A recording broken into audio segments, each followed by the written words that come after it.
Greetings and welcome to another Proverb with the President. Continue our journey through chapter 11. We have three very related verses here, 24, 25, 26. One person gives freely, yet gains even more. Another person withholds unduly, but comes to poverty. A generous person will prosper. Whoever refreshes others will be refreshed. That's a fantastic verse. People curse the one who hoards grain, but they pray God's blessing on the one who is willing to sell. Paul looks at this topic, 2 Corinthians 9, of course, you're familiar with this.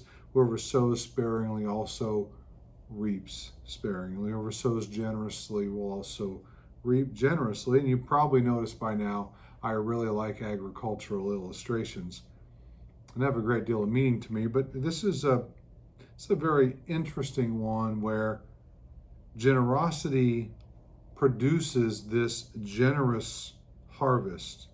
How many want to talk about when that is, right now or in the next life? That's all fine with me. Those conversations are helpful. But for now, I guess I'd simply like to be known as a person who's generous.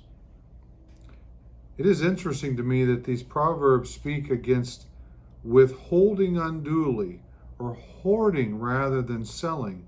Isn't it interesting that the generosity isn't always about giving?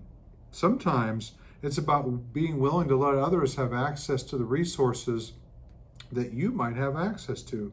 Sometimes that's even being willing to sell access to those resources, to grain, as this person talks about. I particularly like the language of verse 25.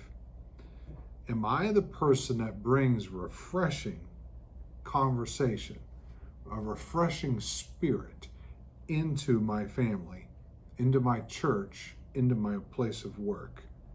So I want to be a refresher of others. And I'd like you to be a refresher of others too. I want to thank you for spending a moment with me in the Proverbs, and go Knights.